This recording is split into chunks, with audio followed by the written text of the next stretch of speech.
superior. Coi như là cái người này là cái người chính. Khi mà mình có những vấn đề trở ngại hay là gì về hồ sơ với bên AIG Corebridge thì cái escalation mà cao nhất là Sam. Mình có vấn đề gì về contract, về hồ sơ cần giúp đỡ thì mình sẽ liên lạc với anh Sam Phillips. Thì lý do mà tối hôm nay anh ta vào đó thì tại vì anh ta muốn tìm hiểu từ agent là mình đang có những khó khăn gì với công ty AIG của họ trong vấn đề viết hồ sơ này, trong vấn đề underwriting, hay là sau khi hồ sơ đã được approve mình rút tiền, hay là mình có bất cứ gì mà có thể nói cho anh ta để mà người ta hướng dẫn cho mình cái cách nào là tốt nhất và nhanh nhất để mà làm việc với lại AIG. Thành ra là mà tất cả mọi người cứ mạnh dạn mà hỏi. Nếu mà không nói bằng đường tiếng Anh thì có thể là nhờ Mr. Mike Trần translate lại dùm. Okay, so we have online who is the internal sales rep for AIG Corebridge, Mr. Sam Phillips. He's taken his time to join us to help us understand the process of working with Corebridge, how to make it more effective and more efficient. Mainly is efficiency and effectiveness. So Sam, I wanna start out by saying thank you so much for taking your time to join us and sharing your knowledge with us, and maybe helping us to move forward, to have a better relationship and making things a lot more better. So the mic is all yours. Awesome. Hey, thank you guys so much for being here. It's a great opportunity here. So I reached out to Michael maybe about 2-3 weeks ago, and I was like, hey, Michael, I know you guys do some great work with us at Corebridge, but I want to help you guys be more successful. And Michael let me know that, the product is great, but the service is not so great, right? It's a lot of back and forth. It's a lot of miscommunication. It's a lot of things going on that really make the conversations with Corebridge difficult, doing business with us a little bit difficult. So I definitely wanted to be here tonight. That way I could make sure that I help you guys be more successful. Let me see something real quick.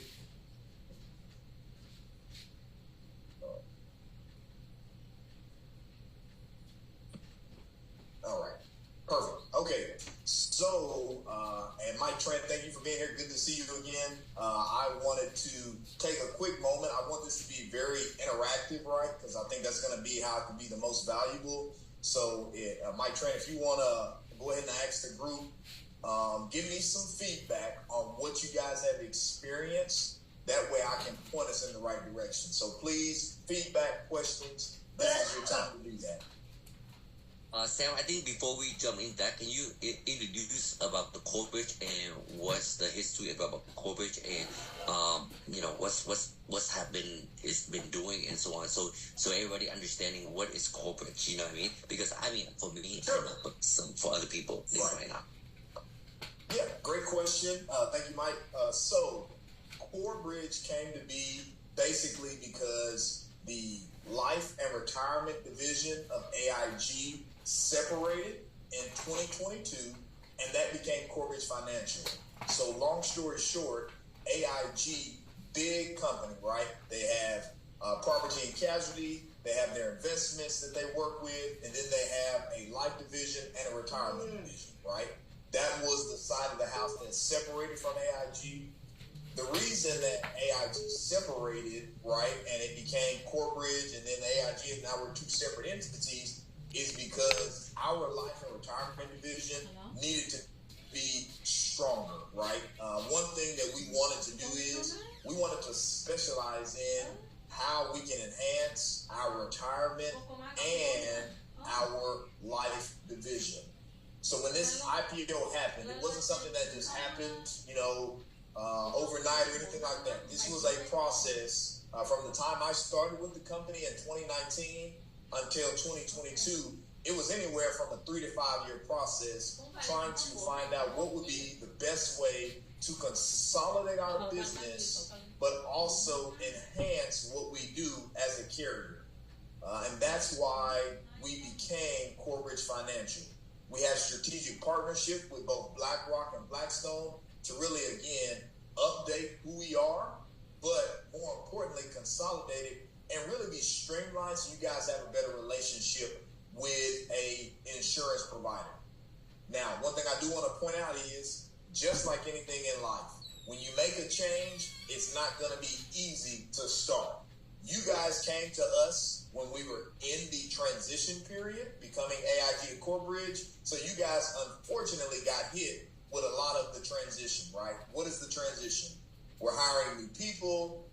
We've had to change up a few things on how we do things. We have different teams in process. A whole mix of things contributed to probably some of the service issues that you guys have experienced, right?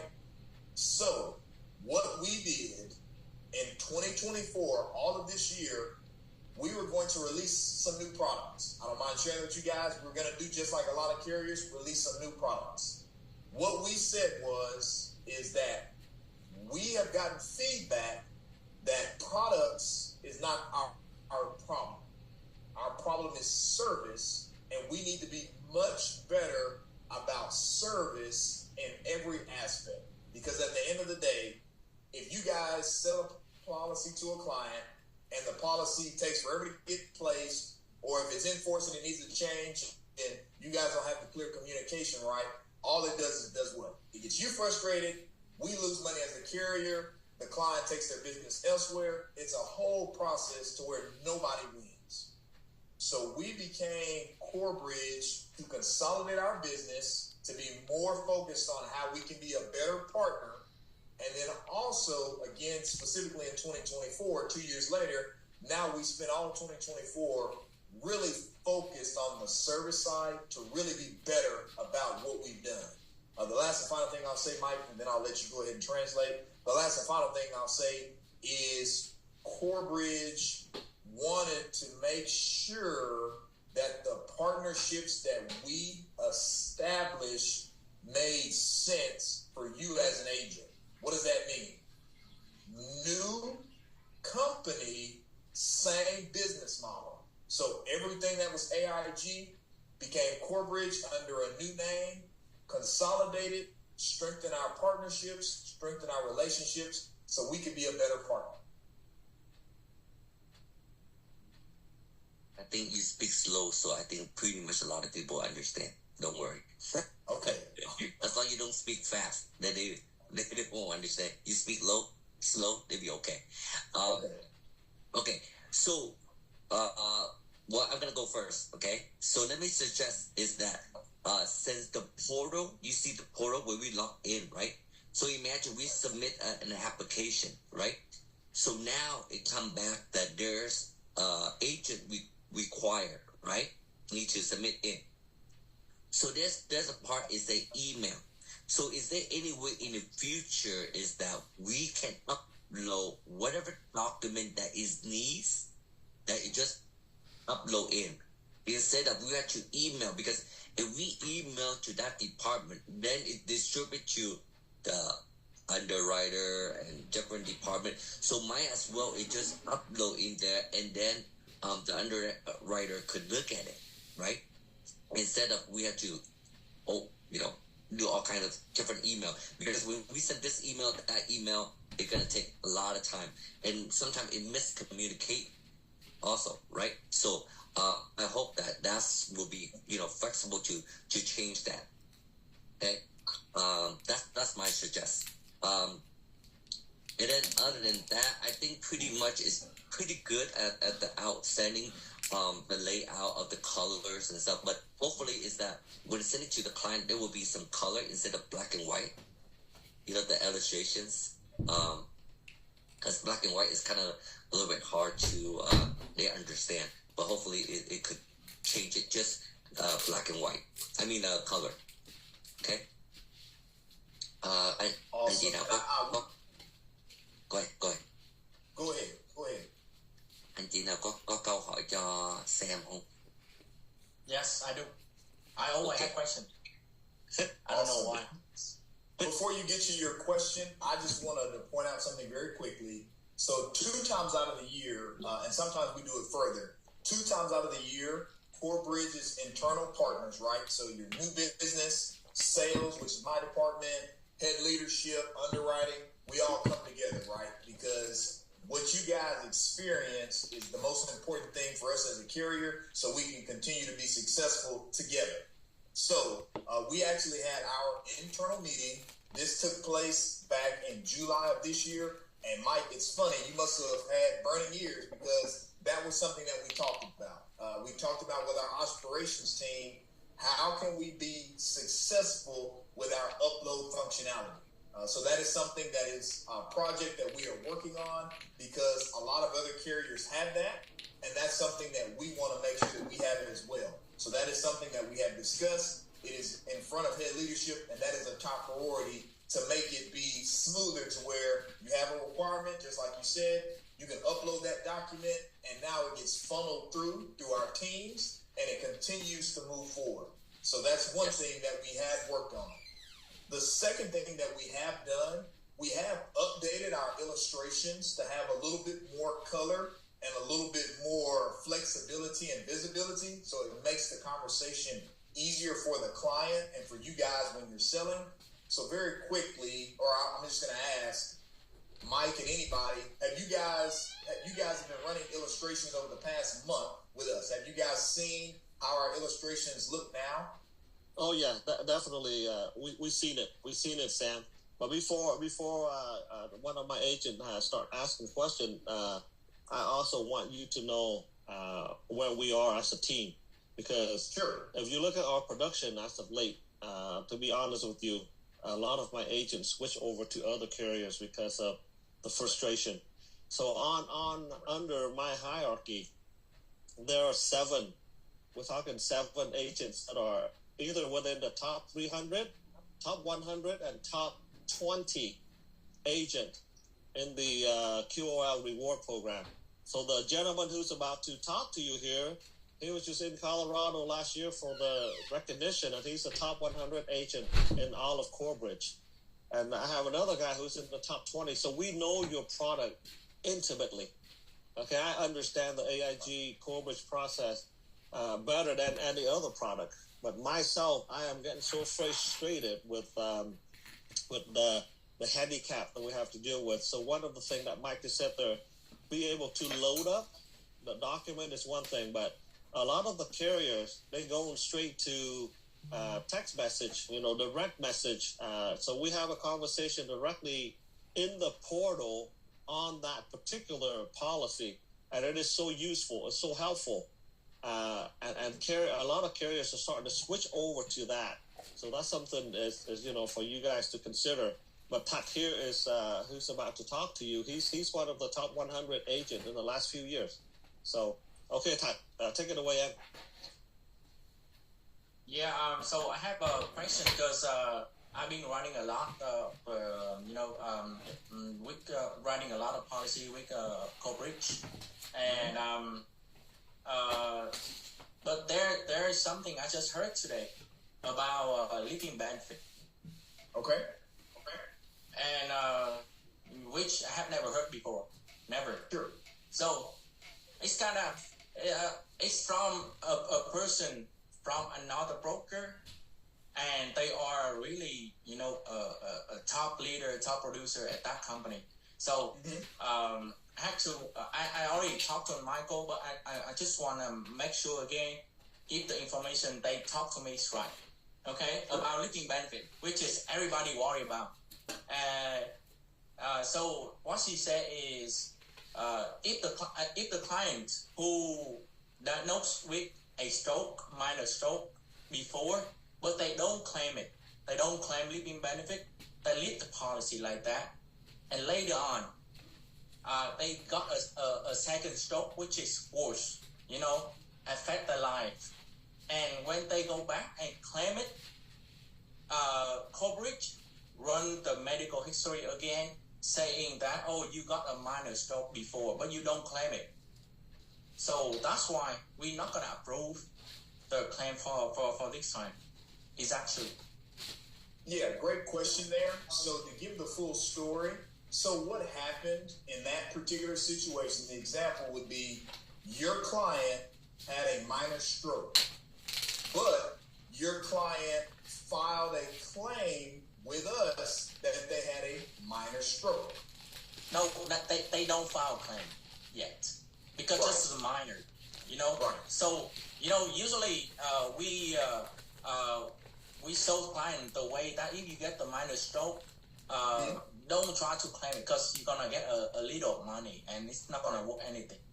So until your illness get worse and worse, that's where you can get the most money out. Right. So that's why they don't claim it for the minor stroke.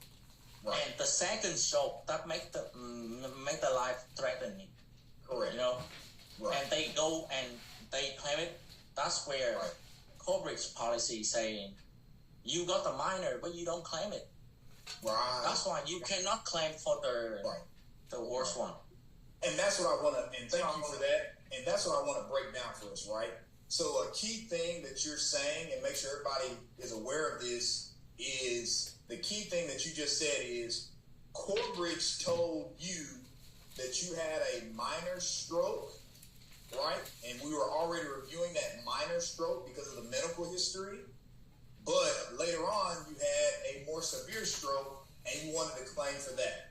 So in that particular example, so everybody is aware, we only know about the stroke if you gave us that information. So in the example that you're giving me to paint the full picture, your client would have had to have a minor stroke. They would have had to go on claim. And when we reviewed the client, we offered the client some money and the client decided to not go with it. But the key is they already claimed it. That's the only way we as a carrier know that your client had the minor stroke. We would have no way of knowing your client had a minor stroke, right, for the living benefits unless they got in communication with us as the carrier. So in your situation, your client would have to have the minor stroke, let us know that they had the minor stroke, and then they chose not to receive benefits after they let us know about it. Because they let us know about it, they went on claim, and you are 100% correct. They would not be able to go on claim again for the same illness. So in that situation, to handle it correctly, you don't let us know anything about the first illness. Yeah. As long as you don't let us know, we have no way of knowing, right? We have no way of knowing that you had a minor stroke. That's the only way we knew is because somehow, some way, the client went on claim and let us know that. And now, because we have record of it, you can't go on claim for the same illness more than one time. So Sam, let me clarify. So let's say in this situation, the client did not claim, but then later on, a year later, with a more severe stroke, she goes and claims. Do you now go back and look at the medical history for the previous 2 years? Yeah, we don't. No, that's not from the claims process. I'll double check on that, but that's not something that we're looking at from a claims process, right? Because when we're talking about medical history, right, that only pertains to covering somebody. But once you're covered, we don't have any reason to go back and look at your medical history. Does that make sense? Yes. Like that would be defeating the purpose of the living benefits. Because if you guys think about it, if we went back on every single client that has living benefits and we look back at their medical history, there might be a lot of clients, right, that we would end up declining or not paying out benefits, which would make us a liar as a carrier. Does that make sense? So we're not going to be going back and looking at the medical history. We're going to be looking at everything at time of claim. So whenever you talk about living benefits or death benefit, it's always at time of claim. We're going to look at your situation, the severeness of the illness, and the impact of your life expectancy at that time. But again, based on the doctor's opinion. Okay. So Sam, in the case where it's within the first 2 years, okay, let's say the client have got approval, 2 months later got a minor stroke, don't claim it, but then a year later, so it's still within the 2 years window. When you do, when you go back and evaluate within the first 2 years, do you look at medical history, or what do you guys look at? Sure. And let's not get confused there. So let's not even put 2 years in there, because Michael, you know it as well as I know, 2 years has nothing to do with the claims process. It's 2 years, okay, right, is the contestability period, to where if you pass away due to, for example, committing suicide, we can contest that, right, and not pay out a death benefit claim. That's separate. 2-year contestability does not deal with living benefits. The only thing that deals with living benefits is the waiting period, and all policies have to be in force and active for a consecutive 30 days before you can file a claim. So as long as the policy is in force and active for 30 consecutive days, now you can file a claim. So in your example, they had the minor stroke 2 years, didn't let us know about it. They didn't file a claim. That's fine. A year after that first stroke, they have a severe one, and they actually file a claim and actually let us know. Boom. Now we're going to look at their situation at that time. Oh, wow. Great info. So I learned something now. I was under the impression that the first 2 years, they review everything from death to ABR, but it looks like it's only death. Thank you for that. Right, yeah, because, again, we contest death benefit payouts. We can't contest that. But when it comes to living benefits, now, and I will give you guys this information, when it comes to living benefits, you could have a scenario where we don't pay out a claim. The scenario where we don't pay out a claim is if what? You filed a claim, but it had absolutely no impact to your life expectancy. So, hypothetical example. You went on claim for a minor stroke, you were reviewed, and you do have a stroke, but it did not affect your life expectancy, and it wasn't severe. In that situation, you could not be paid out a claim. But that's still a benefit to your client, right? What's the benefit? They're still going to live, right? They're not going to be having to go to the doctor and get treatment and all that stuff. So in that particular situation, I do want everybody to be aware of that, because our fine print does say that. There can be a scenario where you don't get a claim, but if you think about it as the agent and you explain it to the client, if they filed a claim and didn't get any money, that's a good thing. What does that mean? Their illness was actually not as severe. It wasn't going to be an impact to their life, so they're still able to do what they've done. Oh, I just thought of something. Sorry, Mike, let me finish my thought. So on the blended option where the client have an IUL and a term, so is it one claim per policy or is it one claim per client? It's going to be across all QOL policies that the client has. So across all policies, you can file one critical illness, one terminal illness, one chronic illness across all QOL policies that you have. Okay, so if you have two QOL policy and you have a stroke, then you can only claim on whichever one, and you cannot claim that stroke again. Correct, because if you claim it again, now you're going on claim for the same illness, and like we just talked about, right? You can only go on claim for one illness one time across all policies. So what happens a lot of times, right, is somebody has a critical illness, which is a stroke or something. My father just had a stroke about 2.5 years ago, so he could file a claim for the critical illness, the stroke, and now he's had trouble with eating and dressing. So he went from having a critical illness that he could file one claim. He can also file a claim for what? Chronic illness, because now that affected his 2 out of the 6 activities of daily living. So that's usually how it works. Somebody have a critical illness, they can file a claim.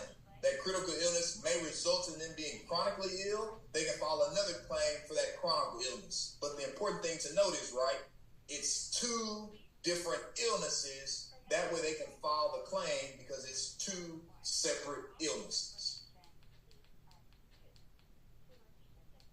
Len, I see you have your hand up. Go ahead. You got a question?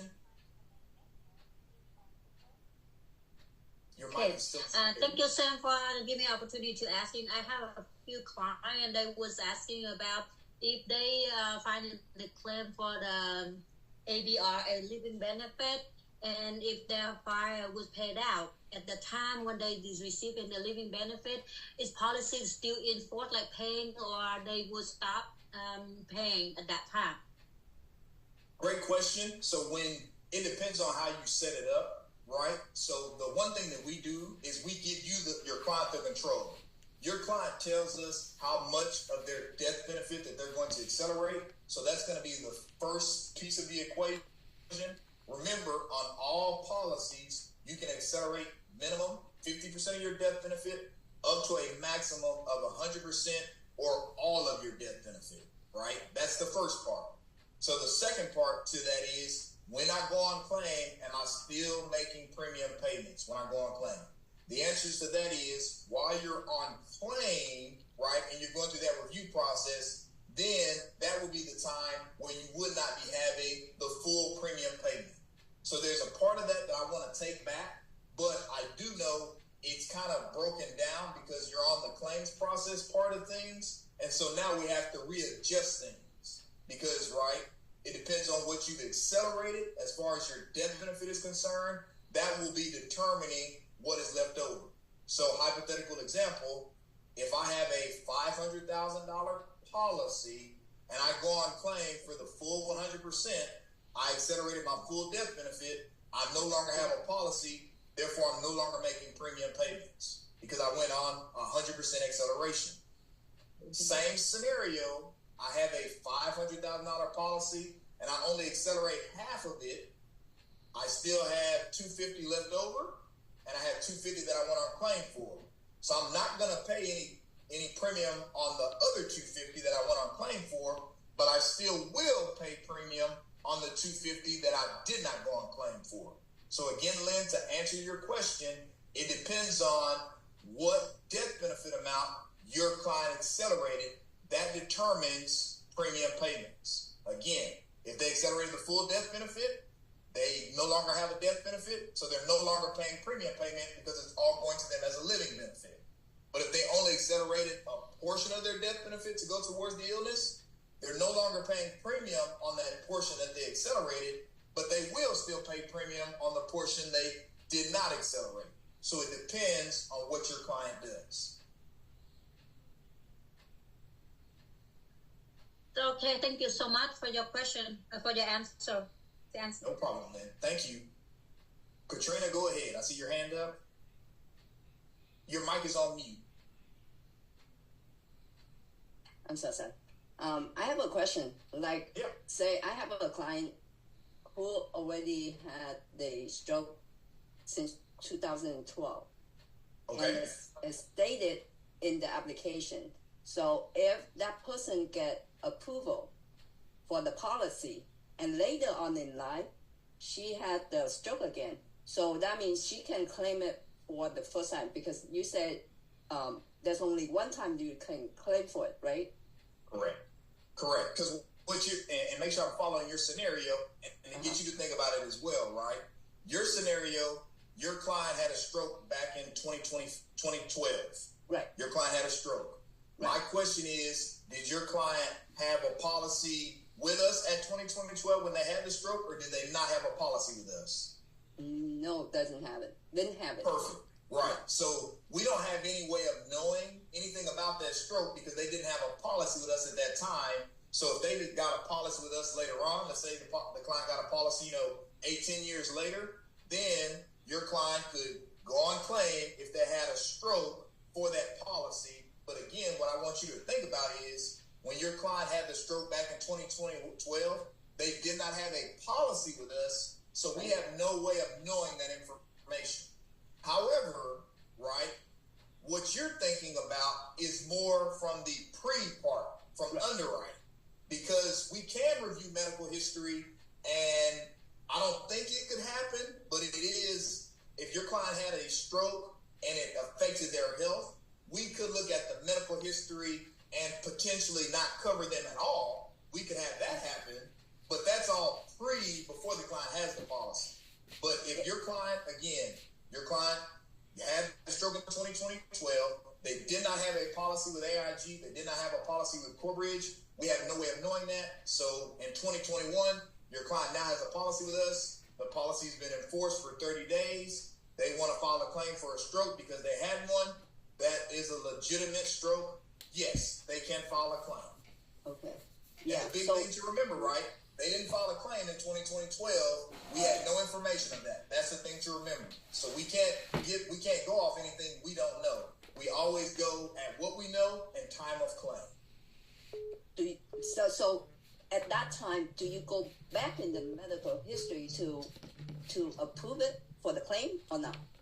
No, right? That's what Michael asked earlier, right? Are we going to be looking at medical history for living benefits? The answer to that is no. But we can look at medical history for what?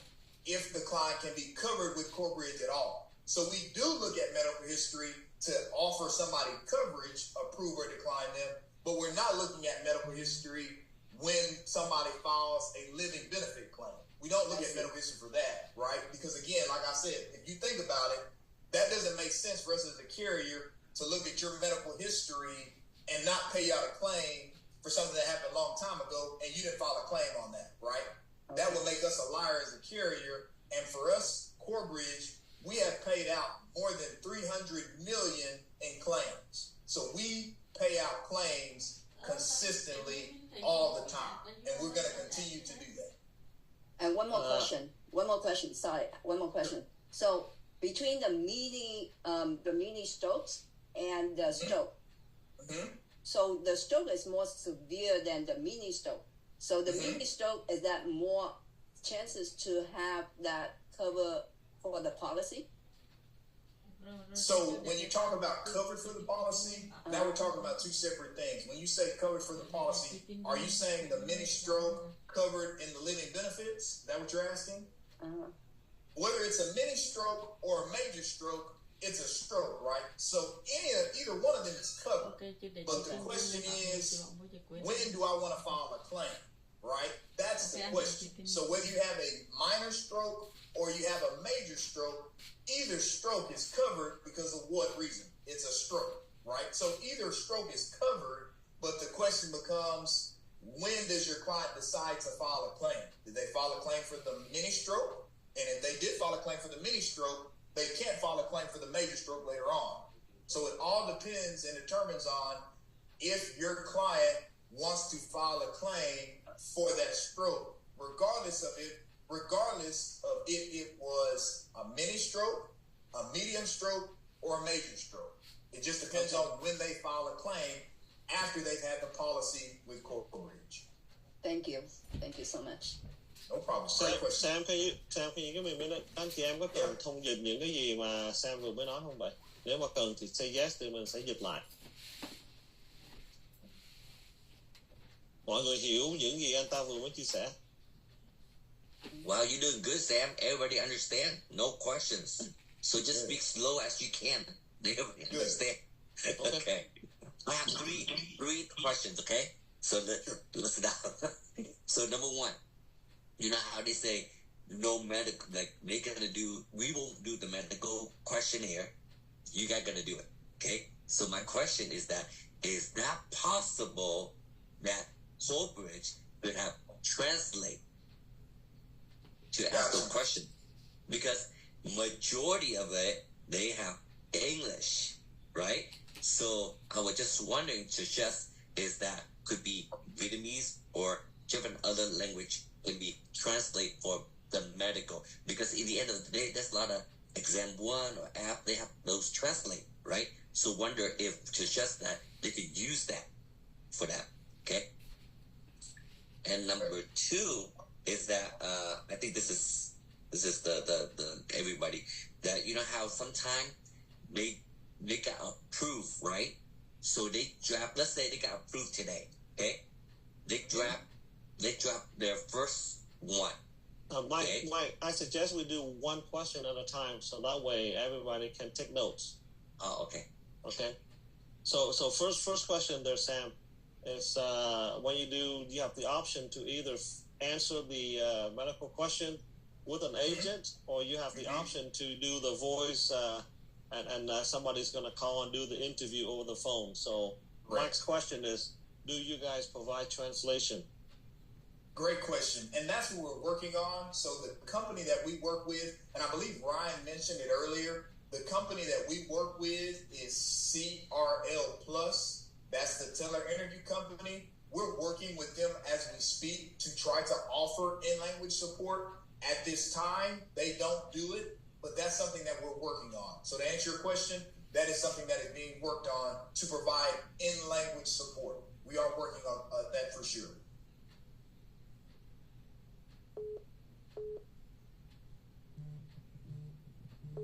Okay, Mike. Question. Mike, Mike, go ahead and have your second question. Mike has 3 questions. Hello? So the second one was earlier was, let's say the client is now approved today, right? So they will draft their premium today, right? Mm-hmm. But so that would be, let's say they select the premium is $300, right? So Right. now the beginning of the month they charge them premium again. So how can we as an agent or the company corporate that doesn't collect 2 payments at the same time? Does that make sense? Because it doesn't. I don't know how it works, or is there something that agent do wrong, or trader that is select 2 payments at the same time? Is there any way we could prevent that, not have 2 payments at the same time? Yeah, great question. So what's happening is, and Mike, correct me if I'm wrong, what's happening is that the policy is getting issued and placed very close to the first of the next month. So for example, you have a policy that you wrote today, and then it got issued by, let's say, the 27th. Mm-hmm. And then you chose, right, your draft date to be like the 2nd. So we drafted on the 27th when the policy got placed. And then we also drafted, right, on the 2nd because that was the draft date that you chose. Is that correct? No, that's not the scenario, but I know Okay. I know the situation. I'll describe it to you. Okay. And I have found the work around it. Okay, maybe there's a better way. So let's say we have a policy that was issued. Okay, let's say on the 10th of this month, Right. and then normally an agent would have 30 days to deliver that policy. But then the agent for whatever reason cannot get a hold of the client. So this policy doesn't get delivered until, like, let's say the 5th of next month, still within the 30 days window. So then when you turn in the draft, so they would draft for this month and also for next month at the same time. So that happens quite a bit. And I think that's what Mike is referring to. But what you're referring to, yes, that can happen. But they actually draft on 2 different dates. The scenario where they draft 2 months at the same time, they would draft $600 to cover the last month issue date plus this month. Okay, so the workaround normally that I do, Sam, correct me if I'm wrong, is when the policy gets approved, I have instruction at the bottom there is to hold for instruction after approval. I don't let the policy conditionally issue. So then that way I would go and arrange with my client, hey, Mr. Client, congratulations, you got approved for blah, blah, blah. When can I see you to deliver this policy? And he would say, you know what, let's do it on the 15th.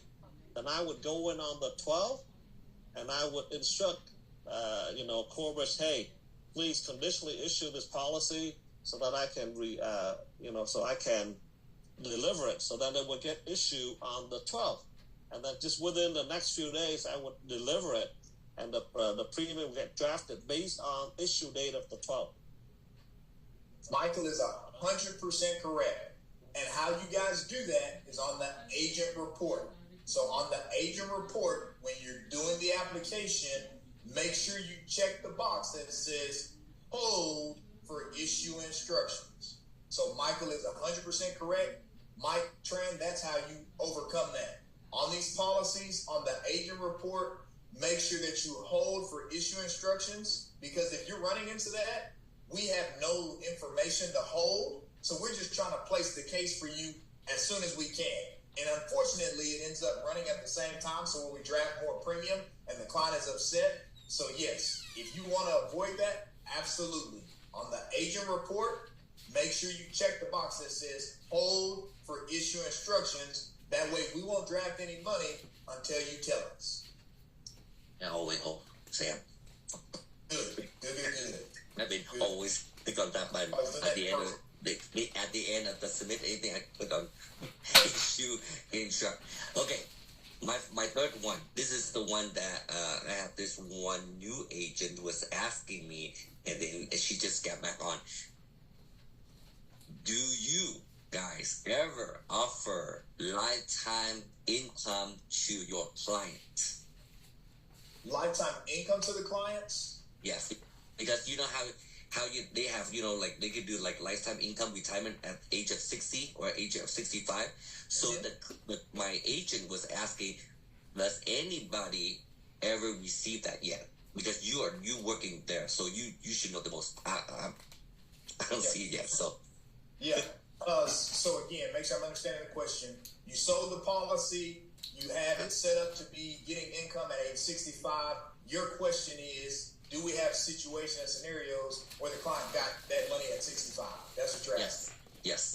Yeah, absolutely. So yes, we do have that happen all the time. I don't hear about it as much because I'm not on the enforce side, but to answer your question, yes. As long as you structure the policy that way and set it up that way, then yes, you can get the income. Now, very important to remember that's why IULs is a little bit more complex, but it's okay because it gives you an opportunity to be more connected with your clients. Anything like making a change from increasing to level death benefit or taking out money from the policy, that all has to be what? Client and agent initiated, right? So that's not something I can illustrate it, but it doesn't happen automatically, right? Because the illustration is just an illustration, it's not a contract. But again, to answer your question, Mike, and for everybody here, yes, we do have definitely situations where people have been able to take out money from their policies the way that they structured it. We just have to make sure that whenever we want to take out money from our policy, that's a call with our customer service team to let them know, hey, I want to take out money from my policy, and then that can take place. Sam, I think the question is more towards the guaranteed lifetime income. So, like National Life, they have that as a guarantee rider, where a client will pay a fee, and they will guarantee that, hey, if you start taking out money at 65, that it's guaranteed that you can take out this same amount for the rest of your life. So AIG doesn't have that. I think that's what Mike was leaning towards. We have the income for life rider. So yes, we have that exact same rider. Let me take that back as a takeaway. That's a great question. Let me reach out to some of my enforce team and see if we have some examples of that happening. But to answer your question, yes, we do have the income for life rider. That is a rider that we do have on our QOL products. I don't see it utilized that much. So that's why I want to take it back, so I make sure I give you guys an educated answer. Yeah, so typically agents don't select that. So Mike Young, for you and your agent, it is a fee, okay? So you have the option to select that rider. It's not an automatic rider. It is a fee rider. So if the client, if that's important to them to have a guaranteed income, then they have to agree to pay fee for that rider. Okay? And then, thank you, Sam. Lynn, you're not next. Tat is next. Tat, go ahead and ask your question, and then Lynn. Okay, Sam. Another question about living benefit. How long for the claim is going to be processed? How long is the claims process itself? Yes. Yeah, let me pull that up. I don't have like an exact time frame, but I can at least give you the steps so you can kind of have an idea of what it looks like. Do I have permission to share my screen? Yes, sir. Perfect. Thank you so much. All right, let me go ahead and I'm going to share, and I'm going to go to the product website. Can you guys see my screen okay? Yes, sir. I'm on the product website. I'm going to click on QOL products. This is where we have information about automated underwriting and then our living benefits. Let me see if we still have that PowerPoint deck available. And if we don't, I have another one. So I got a plan B. Let's see here. We don't have the claims process one. Okay, that's okay. Let me stop sharing very quickly. Let me grab my other one here.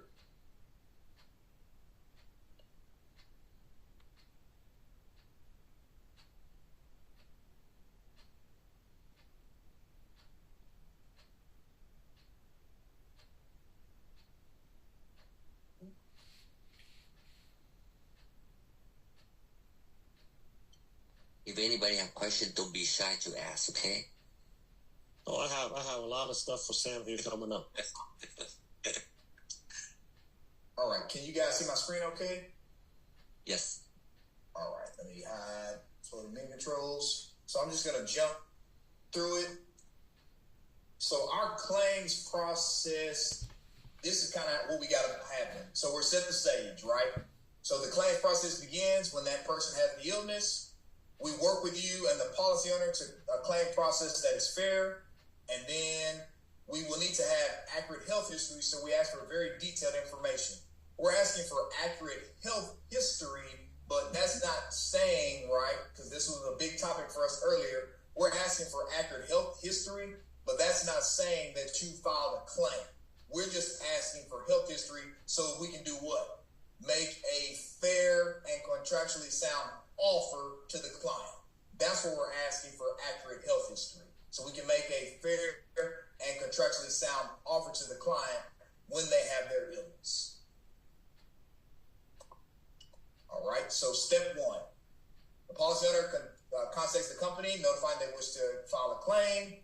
We send them the claim form and the HIPAA authorization. This is to be completed within 15 business days. If policy is contestable, questionnaires are sent to the claimant and agent.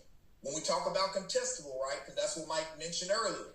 When we talk about contestable, we're looking at the 2-year period as far as the death benefit is concerned, because the death benefit is contestable, right? So that's what it means by contestable here.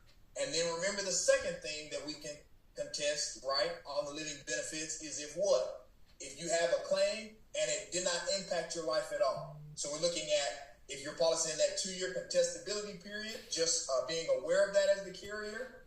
And then the second thing we're looking at is if you filed a claim, right, if it does not impact your life at all, then that would be a situation where we don't pay out a living benefit claim. That's why, like Tan, like you said earlier, like we already talked about, it's important to pay attention to when we file the claim.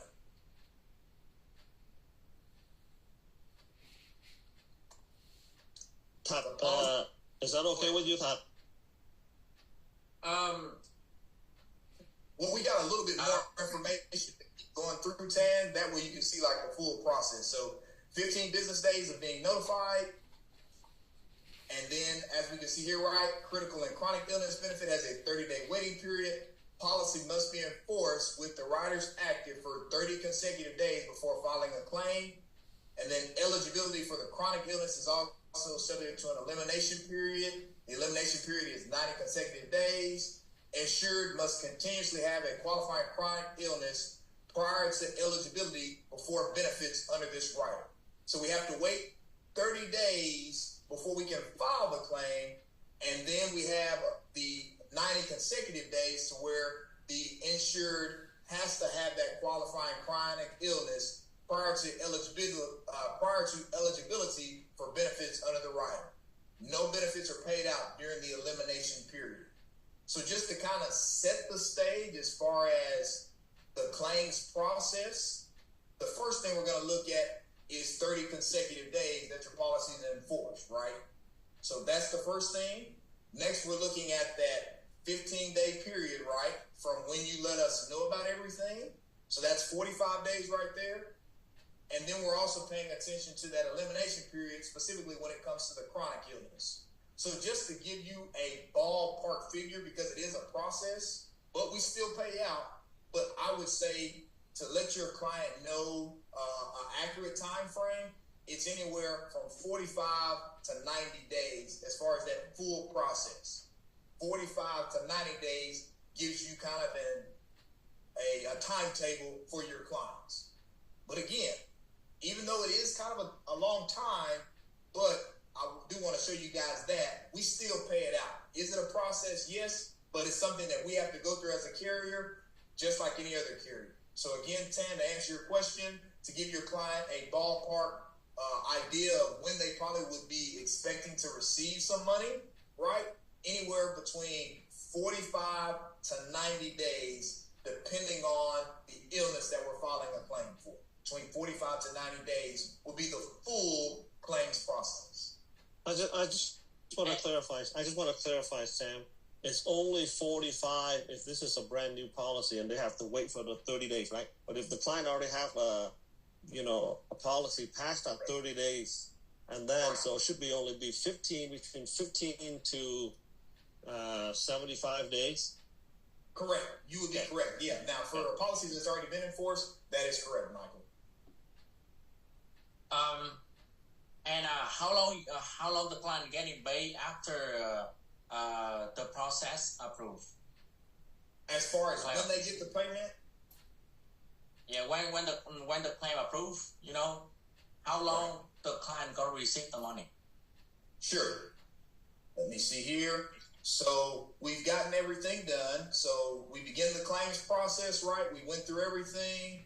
Everything's been certified. We got written consent of all this information. Now we're going through step 2 of the process and all that.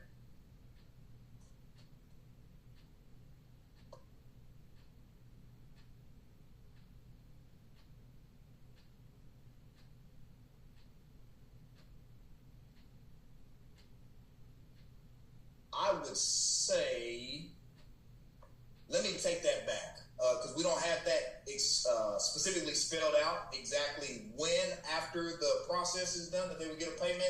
Let me take that back, and I'll make sure to give this over to Michael and Mike. That way you guys have that information. So again, Tam, make sure I got your question. Your question is, after the process, when will the client be getting paid, correct? Yes. All right. Let me make sure I take that back. That's a great question. Okay, anything else, Sam? Yes, I do. Okay. I'm sorry. If anybody have questions, go ahead. I have one more question. Go ahead, finish, and then Lynn. Okay. So I have a couple cases right now on my portal, and one of them saying withdrawn, which is I have never seen before. So the status, can you explain? Right.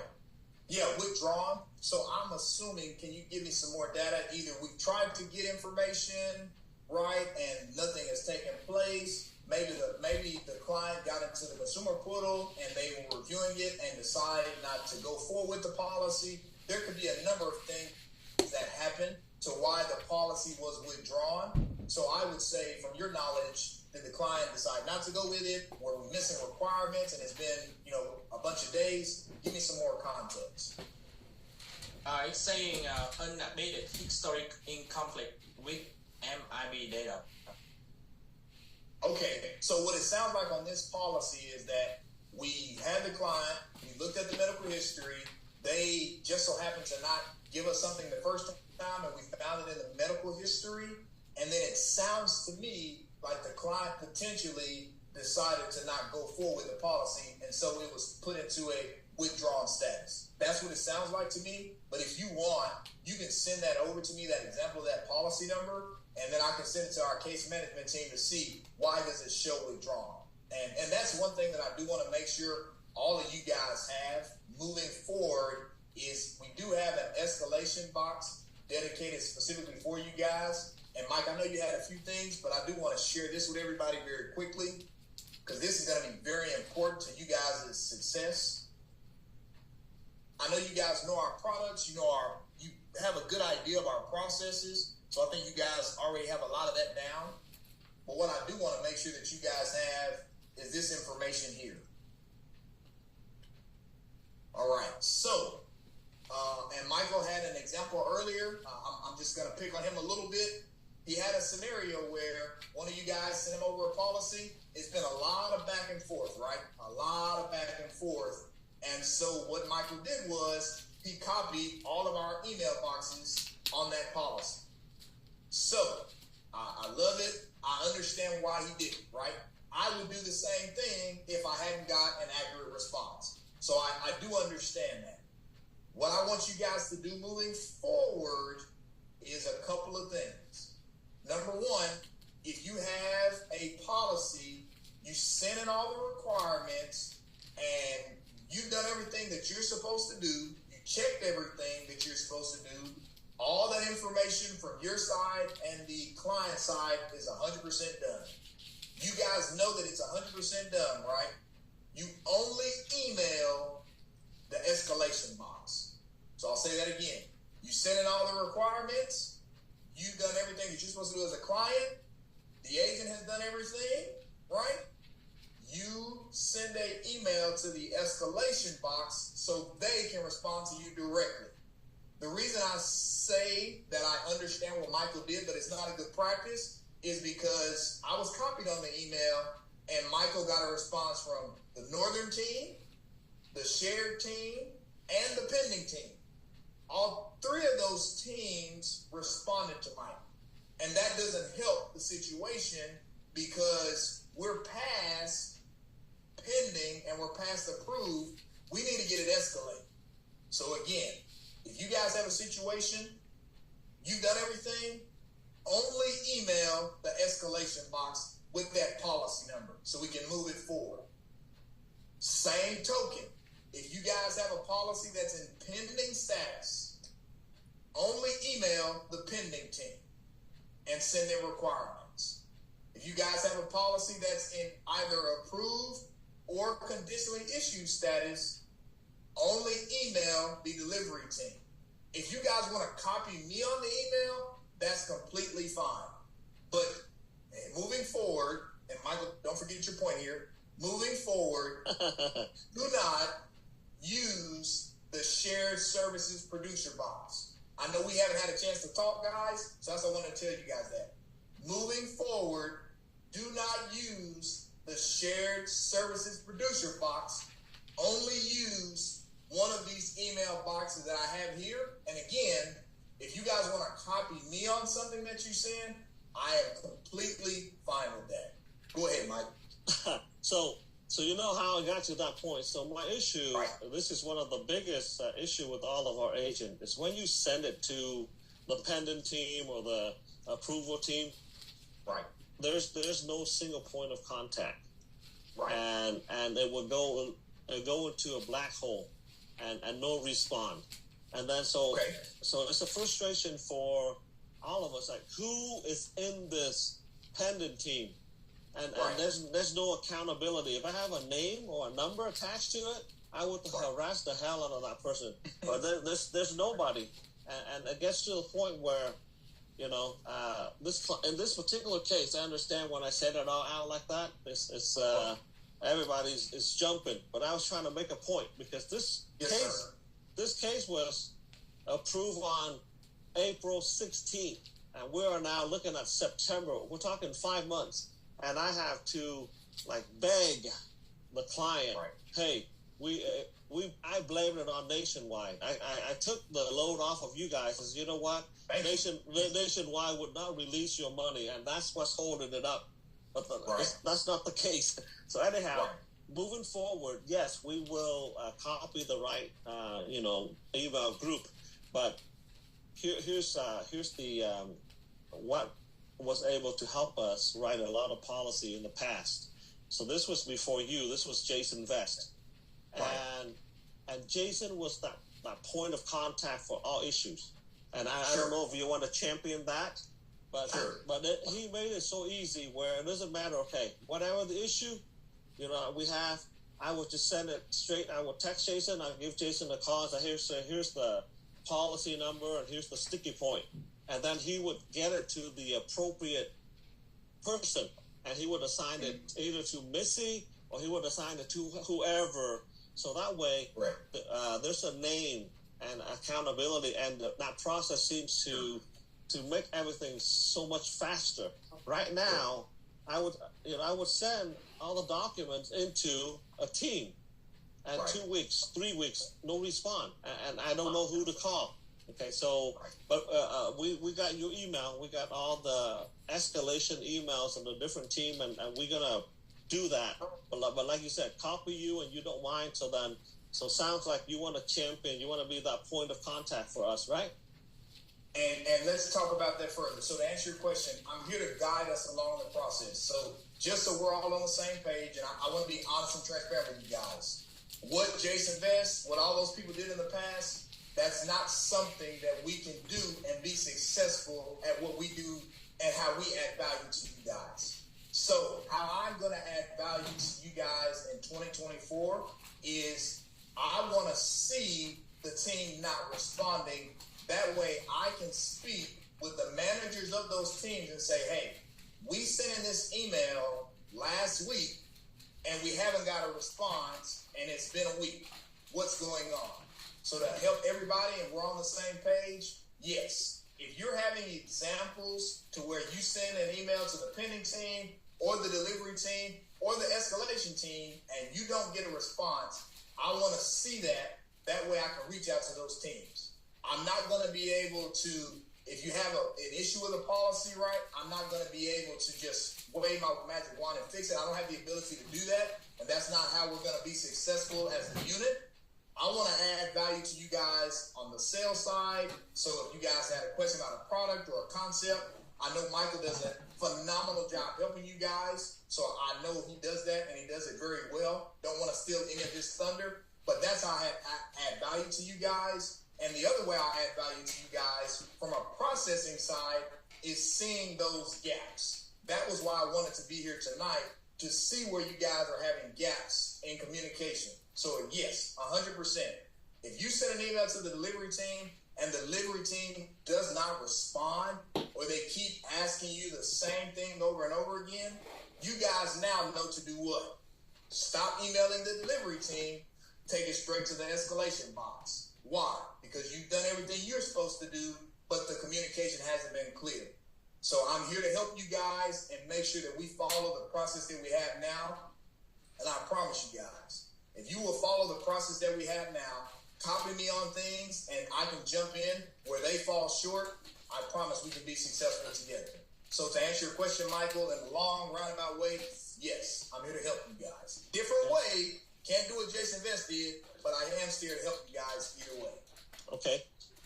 So since we're on that same topic, let me just clarify. So all these email teams, are they U.S. based or they're out of another territory? It's when it comes to calling, it seems like every single time I need to call AIG, which I really dread doing, is that I always get somebody from either the Philippines or from India, and I would get rerouted at least 3 times before someone would have an idea on how to resolve or address an issue.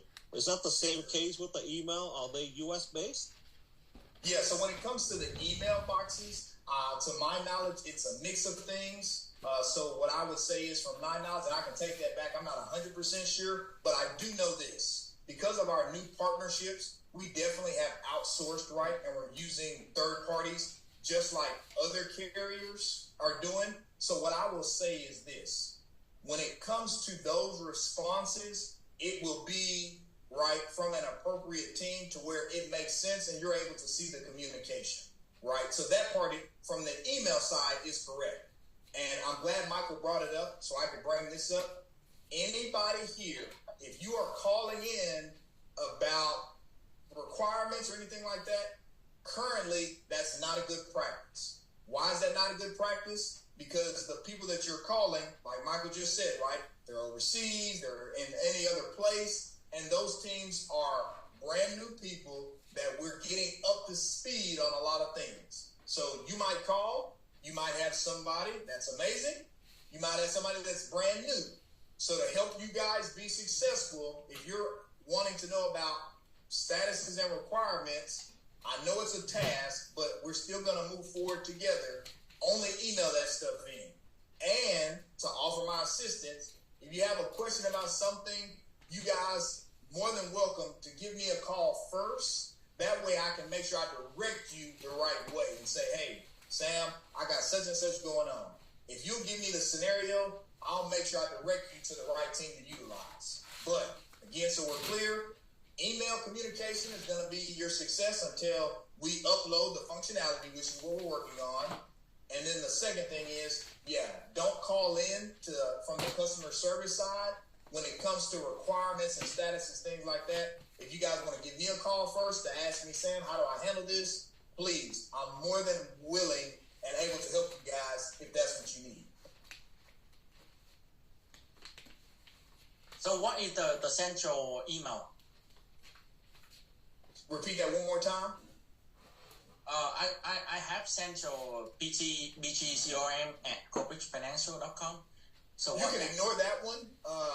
That email address was associated probably most likely before you became a part of Experior. The Experior agency is under me, and it only goes to the Northern. So because you're part of Experior, it only goes to the Northern box. So you can, any email addresses that you guys have that are separate besides the ones you see here, disregard all of those. Only use the email. Yeah, Sam is correct. That's for IA region. So we are in the northern region now because we're out of New York. Right. Correct. Yeah, the thing that when I CC them, they still happy me. That's the weird thing.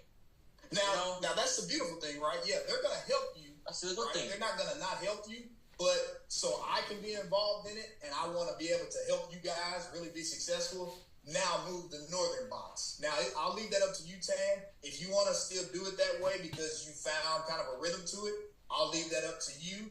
But if you want to, like I said, keep me in the loop on things, then only use the email box that I'm showing. But I'll leave that up to you. That's completely up to your decision because I understand it. If you already built the relationship right, you want to keep the relationship going. I understand that. That makes sense. I'll let you make that decision. Can you put your email on here, please, Sam? Yeah. I'm gonna drop my email and my phone number in the chat. Sure. Yep. All right. And Peter, go ahead. I know you got a question. Hi Sam, do you have an underwriter contact numbers?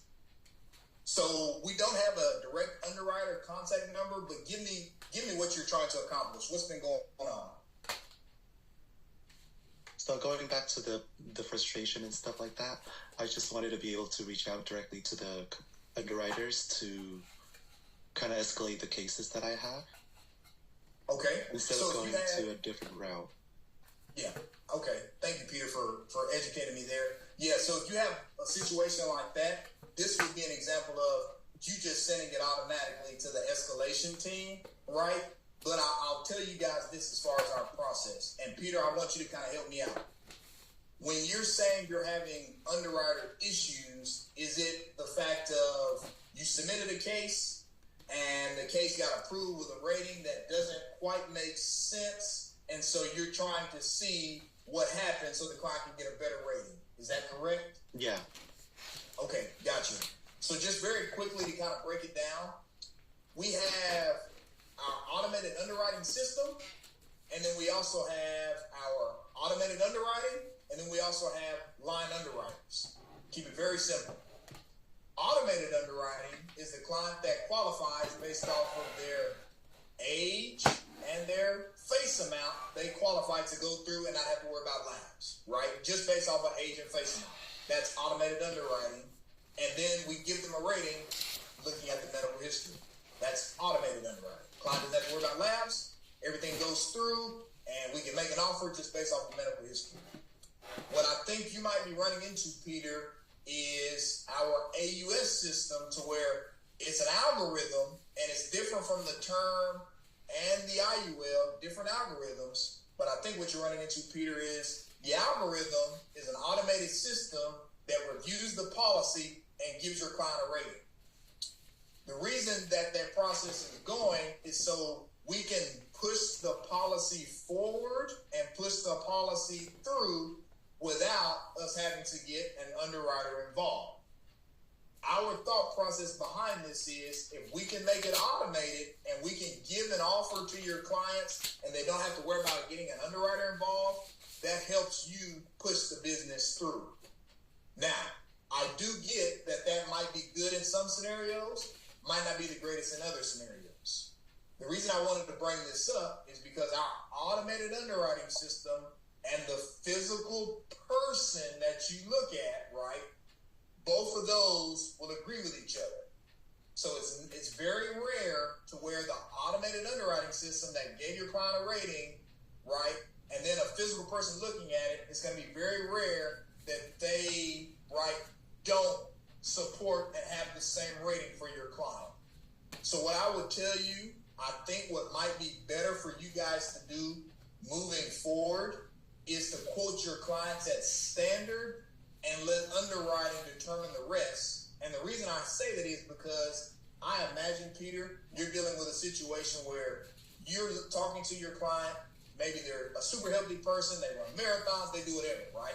And they're telling you that they're 100% healthy. But when we review them, there could be anything that could trip them from being preferred best to standard. And now we went through the automated underwriting system because they were such a healthy person, right? And they ended up doing what? Getting that standard rating versus preferred, but it was still reviewed through our medical history. So I think this is a great opportunity for you guys just to think a little bit further and reorchestrate things when it comes to underwriting.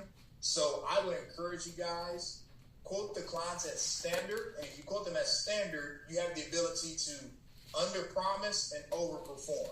So Sam, let me jump in right here because Sure. you're making the point, and yes, I agree with you, and that process of running the illustration at a lower health class, that's the best practice that we do.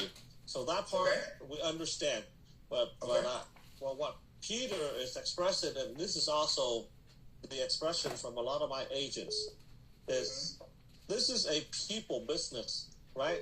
When we sell to a client, it's a one-on-one, it's a consultation, it's a relationship, right? So when it comes to working with our partners, the carriers, we expect the same type of relationship. Yes, every company have automatic, computer approved, and it's very quick, very nice. But there's always those cases where we need to interact with, with underwriting to get their, consultation, their guidelines, or whichever, and it helps us as an agent to know the product better and to be able to help the client a lot more. And that's the biggest disconnect with our agents with Corebridge right now. When now is you cannot get a hold of a person. Same thing when it comes to escalation. It goes into a black box, right? We have nowhere to talk to. So I'll give you an example. National, why do a lot of our agents gravitate to National Life, and they're the number one IUL company in the U.S. right now? Because any agents, any time, can have that direct dialogue on that case with that underwriter, and it helps. Okay, so for me, same thing with other companies like Emeritus. I would just send Katie a text message. Hey, Katie, I have this case. This client got denied for, high sugar, this and that. What do you think? What I need to do to prep this person in order to get approval with you guys? And it's that one-on-one, the relationship, is what pulls agents to write for that carrier. But when you have a situation where we know you guys have a great product, but then there's a lot of questions, but we cannot get someone input or guideline or to answer us right away, to go through an email into some kind of box, and then we don't know when. Sometimes we need the answer right away. I would jump in onto NLG, send that text out, and immediately within an hour somebody would answer it. Or I would pick up the phone and say, hey, Johnny or underwriting, I have this question. Then that underwriter would answer it right away. And that's what the business, they may not have as good of a product as you guys do, but they have that part of it. And that's what agents really, really appreciate. And that's the piece that, as of late, my agents, I'll give you an example. I have an agent who loves your products. Okay, she gets a huge bonus check from you guys every single year. She wrote 5 policies today, and I looked at all 5, and I said, there's not a single one that she wrote with you guys. I said, what happened? She said, I love their products, but I'm so fed up with their system. So she wrote them with other carriers. And this is, I can tell you, she gets 30, 40, 50,000 bonus from you guys every single year from the QOL bonus. But this year, today. She wrote 5 policies today, and not one single one is with you guys. And I call her. I said, hey, what happened? She's like, I had enough of AIG Corbridge. So.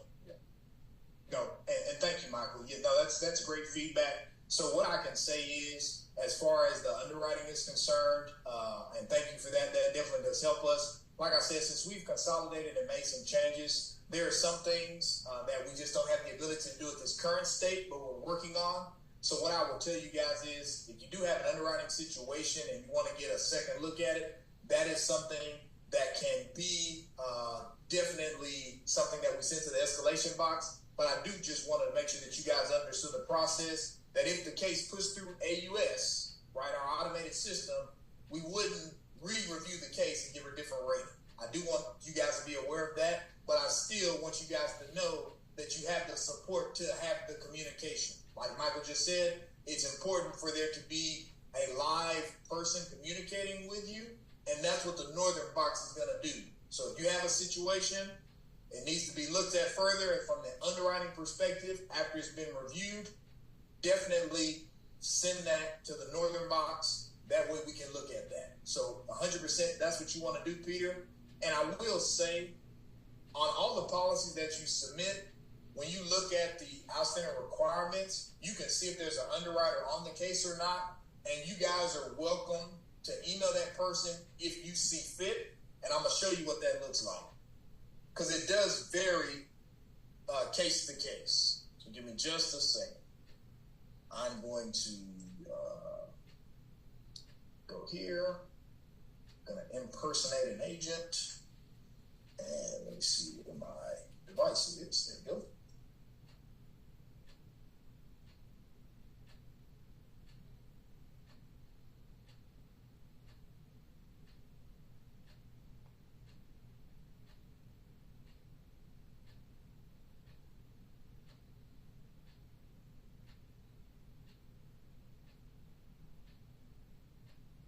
And this will be the last thing that I do have for you guys tonight. I actually ended up having some more time, so I'm glad I was able to share that with you guys. I had some obligations, but they had to cancel, so that was good. So definitely great that I'm able to give you guys a little bit more time. So let me jump straight in here to this agent. Give me just a second. I'm going to impersonate their account, and I'm going to show you guys where you can find the underwriter information for that specific case.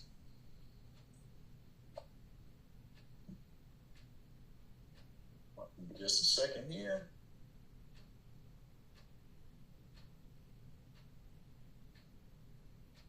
All right, everybody can see my screen okay?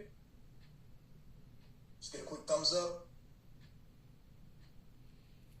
All right, perfect. So I'm just going to go to my business. I got a case that's pending. I'm just going to click on this one here. So when you guys are reviewing the policy, this policy is in pending status, right? So we would make sure that we email the pending team for any requirements. And then when you look at application, it gives you if there's an underwriter there or not. So again, application, it will either give you an underwriter's name. If it doesn't give you a name, then that kind of gives you guys what I just talked about, right? That it might have most likely pushed through our AUS system, so it was automated to go through. And if we want to look at it again, right? Not guarantee that it changed anything, but you can send that email over to our Northern Box for escalation. But I just wanted to make sure if anybody didn't know where to find it, if you click on application, it gives you the case manager's name, and it also gives you the underwriter.